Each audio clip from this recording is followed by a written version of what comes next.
My entitled boss thought he was untouchable. He thought because he owned the franchise and drove a Porsche, he could treat his employees like disposable trash. He actually thought he could steal a net worth of $40,000 in severance pay from me after 9 years of loyalty. But he made one critical mistake. He didn't know that while he was screaming at me over the phone, demanding I cancel my non-refundable vacation to attend a last-minute training session for his benefit, I was recording every single word. He thought he was the king of the castle, but watch how he instantly regrets crossing the one guy who knows where all the bodies are buried. This isn't just a story about a bad job. This is a masterclass in instant karma. He wanted a war, he got a nuclear winter. Buckle up.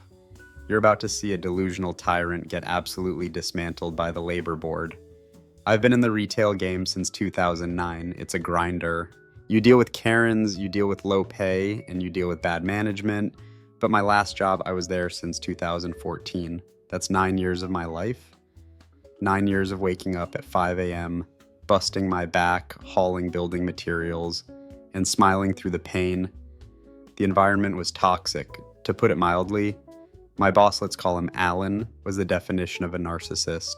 He was the type of guy who would preach about work-life balance in the morning meeting, standing there in his $2,000 suit, telling us that family is everything. But the second you actually wanted to see your family, suddenly you weren't a team player. Alan treated the office like his personal kingdom. He'd cancel my approved days off on a whim because he decided to take a spontaneous trip to Cabo or handle his messy family court drama. He'd disappear for weeks, leaving us understaffed. But if I was 5 minutes late because of a snowstorm, I'd get a written warning. I worked directly under him, operating a heavy-duty delivery truck. It's not a job for everyone. You need a specific, high-level certification to drive this rig. It's dangerous, it's precise, and it requires skill. My certification was set to expire at the end of the year, which is standard stuff. Usually, a competent company schedules the renewal months in advance, but Alan wasn't running a competent company. He was running a circus. Beyond Alan, the coworkers were a nightmare. It was like high school, but with forklifts, grown men throwing tantrums, giving the silent treatment if you didn't buy them lunch, acting like the golden child whenever Alan was around. I kept my head down. I did my job. I was the reliable one. I was at the end of my rope. Though my back hurt, my patience was thin, and my bank account wasn't reflecting the stress I was under. But I had a light at the end of the tunnel. Back in December, I had booked a trip for the second weekend of January. This wasn't just a sit-on-the-couch weekend. I had non-refundable tickets, hotel reservations, and plans involving people important to me. I had requested this time off legally. It was on the calendar, and it was approved. I felt safe. I shouldn't have. The first week of January hits. The post-holiday rush is dying down, and I'm counting the days to my weekend off. Suddenly, HR calls me into the office. Now, our HR department isn't there for us. They're there to protect Alan. The HR rep, let's call her Linda, sits me down with that fake, condescending smile that makes your skin crawl. So, OP, she says, tapping her pen. We're holding a mandatory course to revalidate your truck certification. It's in 2 weeks. I looked at the date she slid across the desk. It was that weekend, the one weekend I had booked in stone. Linda, I said, keeping my voice calm, I have approved time off for those dates. I have travel plans booked. I can't be here. She shrugged, not even looking up from her clipboard. It's on your weekend off? Yeah, but the company wants to get everyone done at once. It saves us money on the group rate. See what you can do. I can't do anything, I replied, feeling my heart rate spike. The money is spent. The plans are made. She just gave me a blank stare. Just try. I walked out of there fuming, saving money. Alan just bought a new boat, but he can't pay for an individual training course for his senior driver. A week goes by, silence, and then an email from Linda OP. This course is critical. You need to attend. I replied immediately, attaching my approved time off request. As stated, I am unavailable. I am happy to do the training any other day, but I will not be canceling my non-refundable trip because the company failed to schedule this in advance. Radio silence. Then I saw what happened to the others. A guy from another store, a good kid, came by the loading dock looking like his dog had died. He told me I had to cancel my engagement party. I stared at him. What? Alan told me if I didn't come to the training, I was out. My fiance is furious. We lost the deposit on the venue. He was broken. He was the compliant sheep. He did what he was told, and they crushed him for it. That was the moment my sadness turned into cold, hard rage. I wasn't going to be that guy.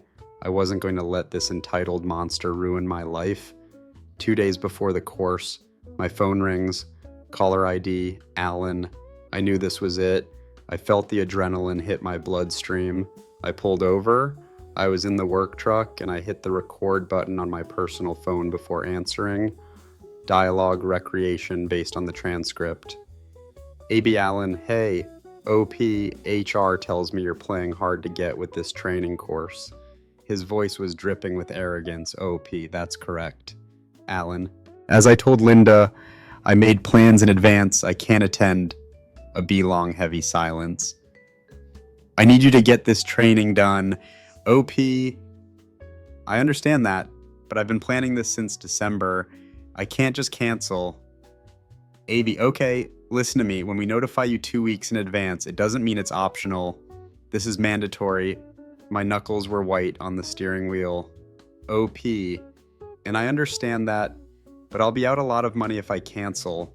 Who is reimbursing me for that? AB, what are you doing that's so important? OP, that is a private matter. I don't need to discuss my personal life with you. A B, another silence, then a malicious pivot. OP, how much is that towing bill costing me? Let me explain. Earlier that week, I got the truck stuck in deep snow during a blizzard. It was an accident, but instead of charging it to the company account, I called a tow truck and paid for it out of my own pocket because I took responsibility. I did the honorable thing. And here he was throwing it in my face. OP, I paid for that myself, Alan, because that was my screw up. It cost you $0. AB, okay, then you're gonna have to do this training on your own time and with your own money then. He was threatening me. Illegal wage deduction. OP, well, we will cross that bridge when we get there. AB, this is pretty rich coming from you. OP, rich, I received no heads up, no communication. You guys dropped this on me 2 weeks ago. I have a life. Alan, I can't just snap my fingers and delete my existence because you want to save a few bucks on a group rate. AB, I'm not happy right now. OP, OP, well, I'm sorry you feel that way, but the answer is no. AB, okay, good enough, bye. The line went dead. My hands were shaking. Not from fear, but from the sheer audacity of this man. I saved the recording. I backed it up to the cloud. I sent a copy to my wife. I went on my trip. I turned my phone off. I had a great time. But I knew the axe was falling when I got back. I returned to work the following Monday. The atmosphere was icy. The golden child coworkers wouldn't look me in the eye. Alan was nowhere to be found, probably hiding in his office or dealing with his family court lawyers. I worked the whole week. I thought, maybe he let it go. Friday afternoon, 4:45 p.m., the classic firing time. Linda from HR walks into the break room. She's not smiling this time. She's holding a thick envelope. She says, her voice trembling slightly. We are laying you off. Effective immediately. I stood up, laying me off. After 9 years, why? It's a slow season. She rehearsed. Lack of work. We hope to bring you back in the spring. I almost laughed in her face. Lack of work, I just delivered 12 tons of drywall this morning. We are booked out until March. It's just the decision we've made, she said, shoving the paper at me. Sign this acknowledgement. I looked at the paper. It was a standard layoff due to shortage of work. Here's the kicker. If they fire me for cause insubordination, I get nothing. Like if they lay me off, I get unemployment, but they lay me off, they don't have to pay me my common law severance in my jurisdiction for a 9-year employee in a specialized role. Severance isn't just 2 weeks' pay, it's closer to 1 month of pay for every year of service. We are talking about a net worth to me of roughly $30,000 to $40,000. By laying me off with the promise of hiring me back, they were trying to bypass the severance payout. It was a constructive dismissal disguised as a favor. I didn't sign a damn thing, I took the papers. I'll have my lawyer review this. Linda's face went pale. It's just standard paperwork. OP, then you won't mind if it's reviewed? I grabbed my personal items and walked out. I felt lighter, but I also felt a deep, burning desire for revenge. I knew it was retaliation. They knew it was retaliation, but usually these things are hard to prove. It's he said, she said. Except for the recording, I went home and opened my laptop. I listened to the call again. You're gonna have to do this training on your own time and your own money. Then I'm not happy right now. He explicitly linked my refusal to pay for training/work on my day off to his unhappiness, followed immediately by a termination. I started digging. I called the insurance provider for the company to get a letter of experience for my new job search. The agent paused on the phone. That's strange, the agent said. Your employer removed you from the insurance coverage effective the day before your layoff. Say that again. Yeah, the request came in last week, before you were even let go. Boom. Premeditated. It wasn't a sudden lack of work. It was a planned execution because I stood up to the bully. I had the recording, I had the insurance timeline. I had the lack of work lie while they were posting job ads for my position. That same day I found the ad on Indeed an hour later. I didn't just want unemployment checks, I wanted blood. I know the original post left you guys hanging, wondering if I just rolled over. Absolutely not. I took everything, the recording, the emails, the insurance timestamp, and the job ad to a labor attorney who specializes in wrongful termination and retaliation.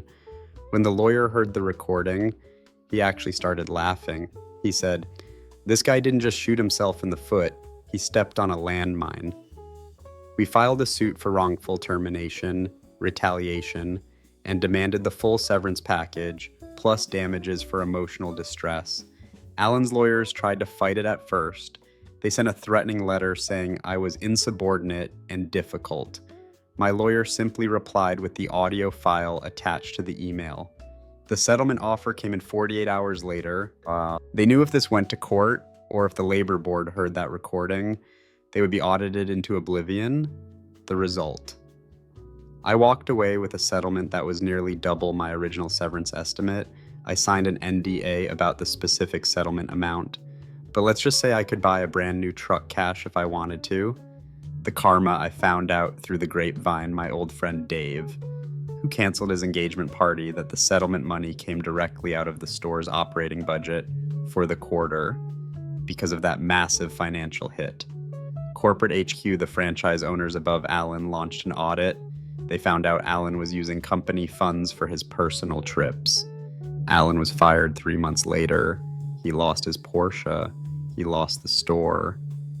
And rumor has it, his family court case didn't go well either now that he's unemployed.